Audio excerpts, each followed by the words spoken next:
I thought he was bringing me flowers." He walked through the door of our hospital room with that careful, measured smile he always wore when he was managing something, not celebrating it. And I was still too drugged on exhaustion and oxytocin to understand that the envelope tucked under his arm was not a card. It was a contract. And the number written inside it, $3 million, was the price he had decided my children were worth. Or rather, the price he had decided I was worth leaving them. The twins had been born 11 hours earlier. 11 hours. Lena was sleeping in the bassinet closest to the window, her tiny fist curled against her cheek like a rosebud that hadn't opened yet. Oliver was pressed against my chest, his warm weight anchoring me to something I hadn't known I needed so badly. The specific animal certainty that I was exactly where I was supposed to be. The room smelled of antiseptic and those cheap hospital soap dispensers, and something else underneath it all.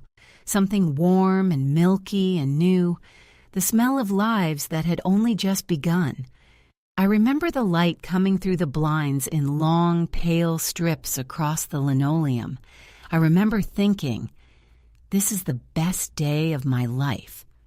I remember thinking that and meaning it completely. His name was Daniel. We had been together for 7 years, married for 4. He was the kind of man who remembered my coffee order without being asked, oat milk, flat white, 1 sugar, and kept the fridge stocked with the brand of yogurt I liked and drove 2 hours each way to visit my father on Christmas without once complaining about it. He had a square jaw and patient eyes and a way of listening to you that made you feel like you were the most interesting person in the room. I had loved him the way you love something you believe in, not frantically, not desperately, but with deep, settled conviction. The way you trust a floor to hold your weight when you walk across it. His mother's name was Catherine. Catherine Ashworth née Beaumont, as she always made a point of telling people. She was 63 years old, slim as a blade, with silver hair she wore swept back and a posture so precise it looked architectural. She wore cashmere even in summer and had opinions about table settings that she delivered with the calm authority of someone announcing weather. She had never liked me. I had known this from the very first dinner at her house in Westchester. The way she looked at my shoes, heeled mules slightly scuffed, the way she asked about my family with that particular lift of her chin that made questions sound like verdicts.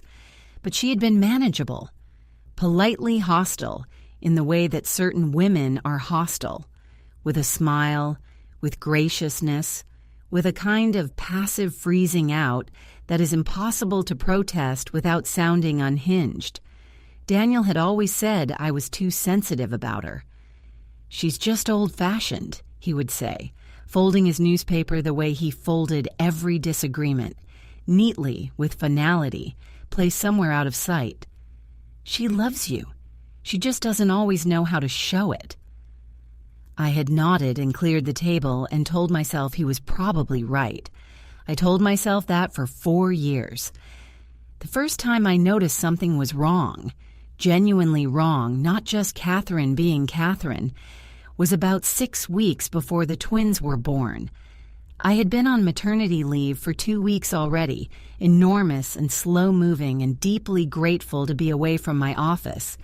And I was sitting at the kitchen table in our apartment, going through a stack of financial paperwork that had accumulated during the months I'd been too tired to deal with it. We had a joint account, Daniel and I, in addition to my personal account and his.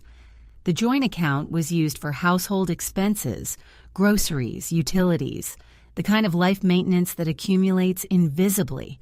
I wasn't looking for anything. I was just filing. But there was a transaction I didn't recognize. A wire transfer of $47,000 sent 3 months earlier to an account number I didn't know. I sat and stared at it for a long time.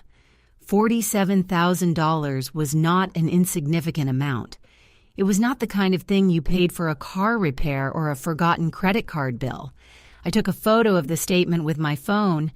Then I closed the folder and made myself a cup of chamomile tea and stood at the window watching pigeons on the rooftop across the alley. And I thought, there is a reasonable explanation for this. There has to be. When Daniel came home that evening, I mentioned it casually, stirring pasta, not looking at him directly. I kept my voice light. I said I'd been going through the financials and I didn't recognize one of the transfers, and could he remind me what it was for?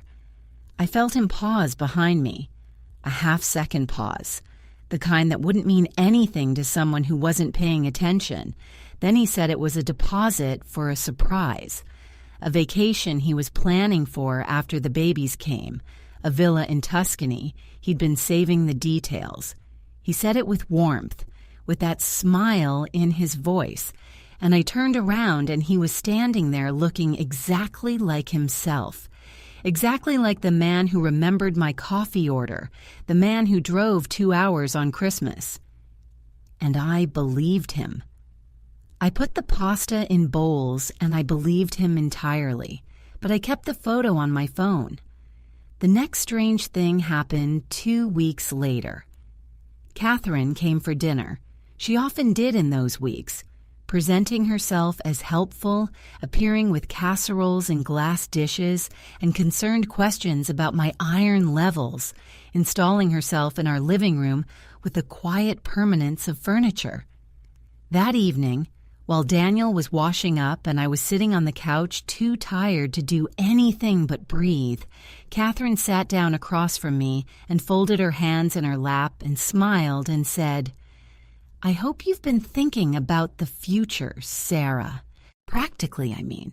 About what's best for these children, long term." I looked at her. I said I thought about our children constantly. She nodded, still smiling, and said, "Good. Because Daniel is going to need a stable environment to raise them properly. And I want to make sure we're all on the same page about what that looks like." Then Daniel came back into the room, and she stood up and asked him about his conference in March, and the conversation was over. I lay awake that night trying to decode what she had said, trying to find the threat inside it, because it had felt like a threat, cool and precise, and delivered with perfect, plausible deniability, the way Catherine delivered everything. But I couldn't hold the shape of it. The words kept slipping away, resettling into something that sounded almost reasonable. A stable environment. On the same page. What was wrong with that? Nothing. On its surface, absolutely nothing. That was how she operated. That was the genius of it. I told myself I was hormonal.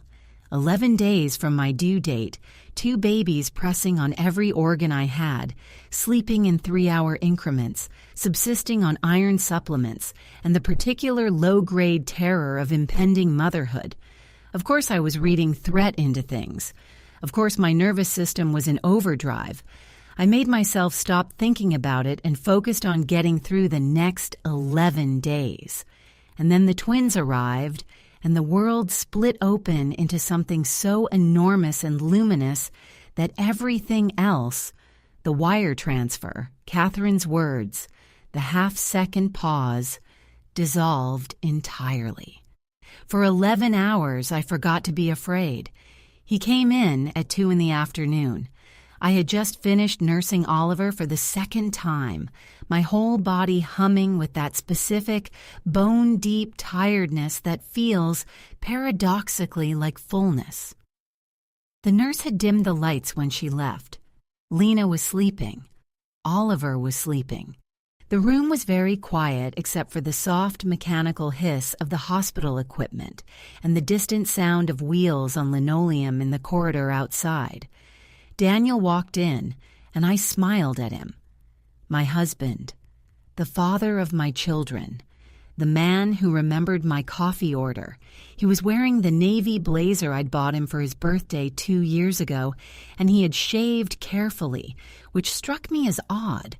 Careful grooming for a hospital visit, for a room that smelled of antiseptic and new life. But I filed it away. I was too tired to decode anything. He bent down and kissed my forehead, and I leaned into it, and I was so grateful for his solidity, his warmth, the familiar smell of him. He pulled a chair close to the bed and sat down. He didn't look at the babies first. He looked at me, and something moved across his face. Something complicated and dark and very briefly unguarded. And then it was gone, replaced by the careful, managed smile, and he reached inside his jacket and took out the envelope. "Sarah," he said quietly, "I need to talk to you about something important." My stomach moved, not a metaphor, a physical sensation, a cold shift of something deep in my abdomen. "Okay," I said. He placed the envelope on the bedside table. He did not look at the bassinet where Lena was sleeping. He did not look at Oliver in my arms. He looked at his own hands, folded on his knees, and he began to talk. What he said took about 4 minutes to say. I know this because I watched the clock on the wall above his head the entire time he was saying it. The round white clock with the black numbers, the kind that exists in every hospital room in America, ticking with that bland institutional patience. I watched the second hand move, and I listened, and I did not interrupt him. I was not capable of interrupting him. I was not capable of doing anything at all except sitting very still with my son against my chest and watching the second hand and understanding piece by piece what was being said to me. The arrangement, he called it. He kept saying that word, the arrangement, as though it were a business proposal, as though we were in a conference room and not a room where our children had been born 11 hours earlier. The arrangement was this. There was a trust established by his mother's family that he stood to inherit, a sum significantly larger than $3 million.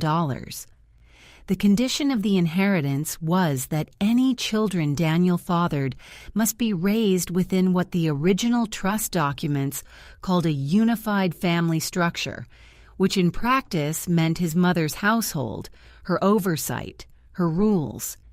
He had known about this condition before we married. He had not told me. He had told himself it would never matter, that his mother would never actually invoke it, that the trust was an old relic and Catherine was reasonable and it would all work itself out. It had not worked itself out. Catherine had consulted a lawyer. The lawyer had confirmed that the trust language was enforceable, and Catherine had decided, in the same way she decided everything, quietly, thoroughly, with perfect timing, that she was going to invoke it. The $3 million was not, he was careful to clarify, from the trust. The $3 million was from his personal portfolio, his offer, not his mother's. He said this as though it were important, as though the source of the money changed anything about what the money was for. "I'm asking you to sign a voluntary relinquishment of parental rights," he said. His voice was very steady. He had rehearsed this. "You would have full financial security, the $3 million plus an additional $5,000 a month for 10 years. You could live anywhere, you could start over, and the twins would have—" "Stop," I said. He stopped. Oliver stirred against my chest. I pressed my hand to his back, that small, warm back, the rise and fall of it, the specific weight of him. Lena made a sound in the bassinet, a soft, unconscious sound, the sound of a person dreaming their first dreams. The clock ticked. The hospital hummed its distant hum. "Get out," I said. "Sarah." I need you to get out of this room right now." He stood slowly, the way people stand when they're still hoping there's something left to say. He picked up the envelope from the bedside table. I had not touched it, had not looked at it directly, treated it the way you treat something potentially venomous. And he set it down again, a gesture of leaving it available, an open offer. I stared at the wall until I heard the door open and close. Then I held my son and I shook. Not dramatically, not in the way it happens in films where women collapse and sob. I shook the way buildings shake in an aftershock, deep and structural, the kind of trembling that comes from something load-bearing giving way. My teeth pressed together, my eyes stayed dry.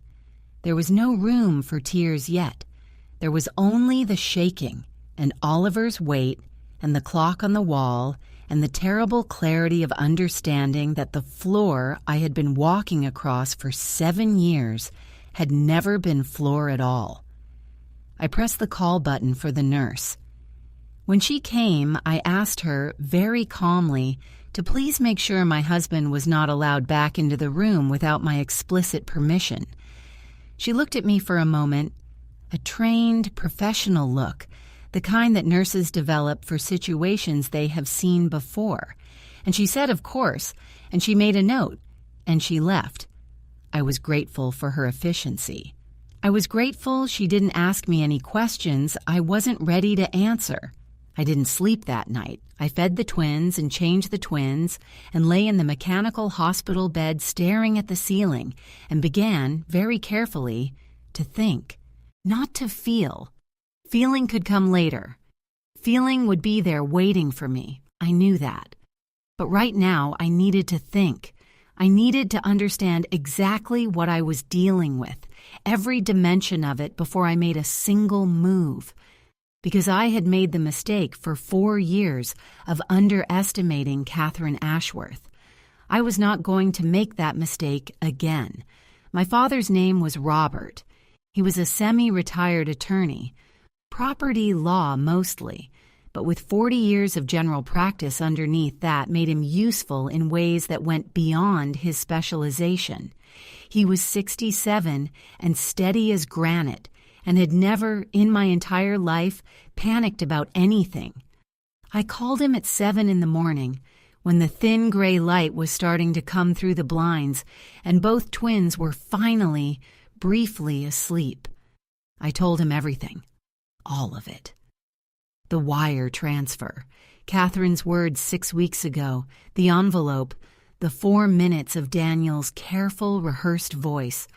I told him in order, precisely, the way he had always taught me to present information, chronologically, factually, without editorializing. When I finished, there was a pause. Then my father said, "Don't touch that envelope. Don't respond to Daniel. Don't leave that hospital until I get there." He arrived at 9:45 with a thermos of my mother's coffee and his briefcase, and he sat in the chair by the window with his reading glasses on, and he asked me to tell him everything again, more slowly this time while he took notes. "The trust," he said, writing. "Do you know which family, which firm managed it?" He said Beaumont, his mother's family name. My father looked up. Something moved behind his glasses. Beaumont, as in Beaumont and Carver, the Westchester firm? I stared at him. I don't know. Maybe. He made another note. He was quiet for a moment. Then he said very carefully, "Sarah, I want you to listen to me. If this is the trust I'm thinking of, and I need to verify that, I need a few hours, then there are some things about it that Daniel may not have told you. Things his mother certainly didn't tell you. Things that change the nature of what's been happening significantly." He drove back to his office in White Plains. He called me at 2 in the afternoon. When he told me what he had found, I had to sit down on the edge of the hospital bed and press my hand flat against the mattress just to feel something solid, because the room had suddenly become very unsteady. The Beaumont Trust existed. My father had confirmed it through court records from a 2019 probate filing, which were public. The trust did have a family structure clause. But here was what Daniel had not told me, what Daniel had perhaps been counting on me not discovering. The clause had been contested in 2019 by another beneficiary, a cousin of Catherine's, and the contesting attorney had filed a brief arguing that the language was legally unenforceable under New York State family law, which does not allow trust provisions to functionally coerce parental rights. The judge had not ruled definitively. The case had settled. But the brief existed. The legal arguments existed, and my father, after 2 hours of reading, believed they were solid. Daniel had presented the situation to me as fait accompli, a legal certainty, an immovable wall, the only door being the one that led out and away with $3 million in my hand. But the wall, it turned out, had cracks. And Daniel, who had grown up in a family of lawyers, almost certainly knew that, which meant the offer hadn't been made out of desperation or legal necessity. It had been made as a first move, a calculated gamble, a test to see whether I would take the money and disappear before anyone thought to look at the underlying documents. I sat with that for a long time after I hung up the phone. Lena was awake, looking at the ceiling with the serious, unfocused attention of newborns. And I looked back at her, and I thought about what it means to look at something with your whole face and see it truly. See it without the overlay of what you want it to be. I had not done that with Daniel. I had not done it with Catherine.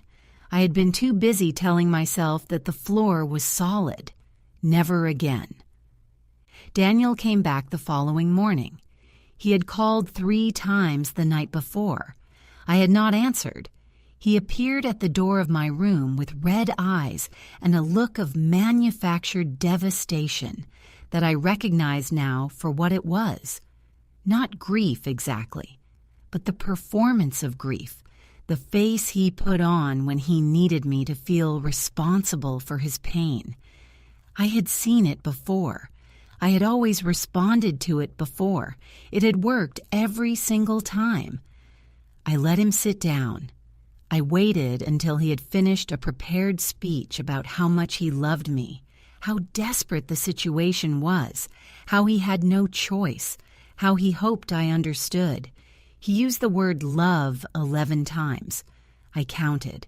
Then I said, I spoke to my father.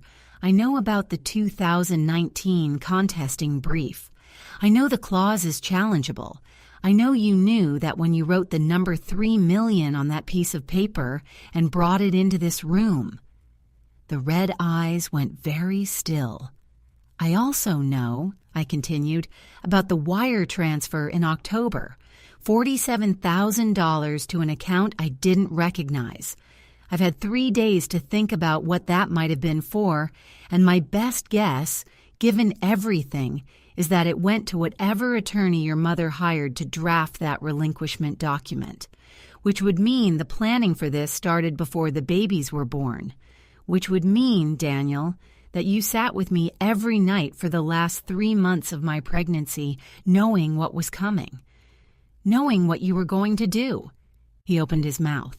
He closed it. He looked at his hands. Say something, I said. I want you to say something. Mom thought, he started.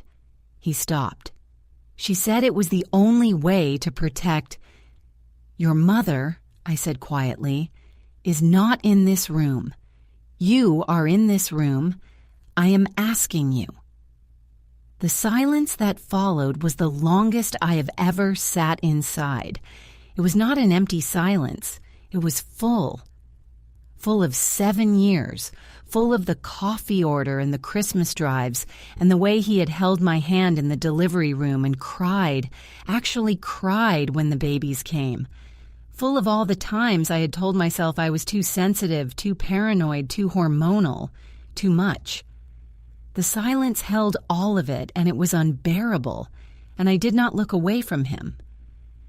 "I thought you'd take it," he said finally, very quietly, almost to himself. "I thought you'd take the money and it would be easier for everyone." And there it was. Not a confession exactly, not remorse, just the naked, terrible logic of a man who had decided that I was the variable that could be removed, who had calculated that I was the easiest problem to solve. I stood up. My legs held me. I was surprised by that. I had expected them to shake, expected the ground to tilt, expected the physical theater of shock. But I was done being shocked. Something had happened in me during those 3 days of no sleep and nursing and staring at the ceiling. I had burned through the shock entirely, gone straight through it to something else, something colder and cleaner, and considerably more useful.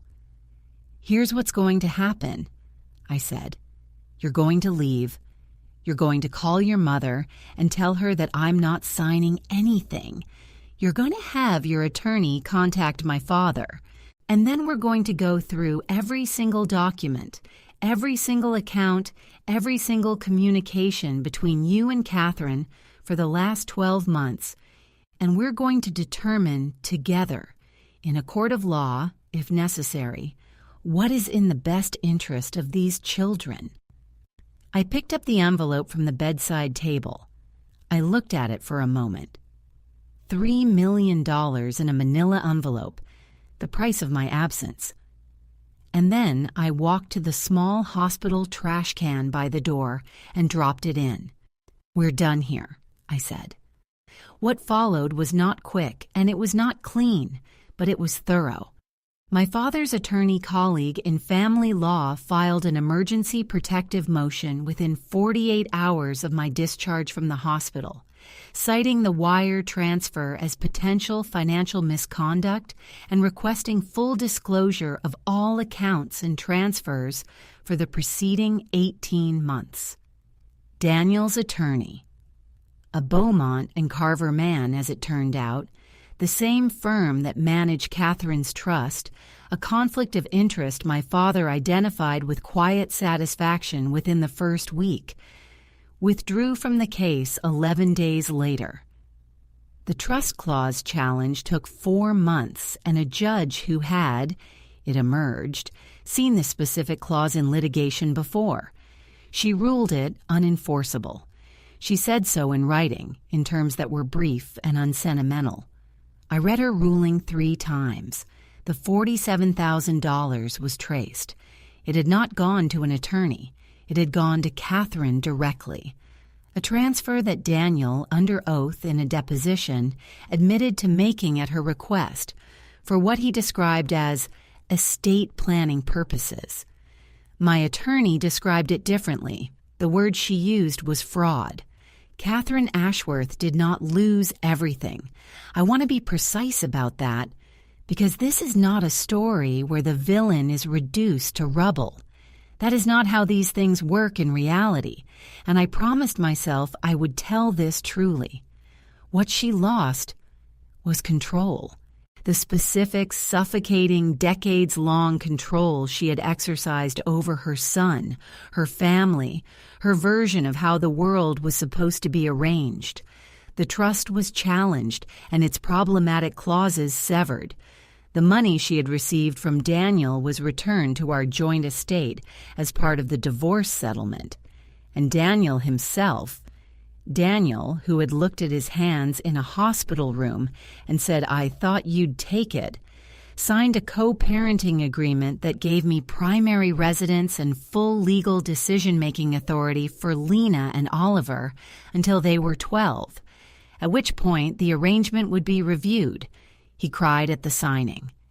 Genuinely this time. The ugly, unperformed kind of crying that has no audience in mind. I watched him and felt something I hadn't expected. Not triumph, Not satisfaction, not even the vindication I had been quietly anticipating for months. What I felt was closer to grief. Grief for the version of him I had believed in. Grief for the floor that had never been there. That was 14 months ago. Lena and Oliver are walking now, lurching, joyful, gravity-defying experiments in forward momentum, each step a small act of faith. We live in the apartment, which is mine outright now, and my father comes on Sundays, and my best friend Clara sleeps over on Fridays, when the babies are finally down, and we open a bottle of wine and talk until midnight. It is a small life by some measures, but it is mine, entirely, unambiguously, weight-bearingly mine. I still drink oat milk flat whites, 1 sugar. I make them myself now with a machine I bought in November, and I drink them standing at the kitchen window in the early morning before the twins wake up. The city is starting outside and the light comes in at a low, clean angle, and on the counter there is a crayon drawing that Lena made last week. Orange circle, blue scribble, something that might be a tree, held up with a magnet shaped like a pineapple. I look at it every morning. I used to think trust was something you gave people until they proved unworthy of it. I understand now that it's something you extend carefully, incrementally, in proportion to what people show you rather than what you wish they were. It took me 7 years, and a manila envelope, and a round white clock ticking above my husband's head to learn that. I will not forget it. The floor these days is solid. I tested it myself.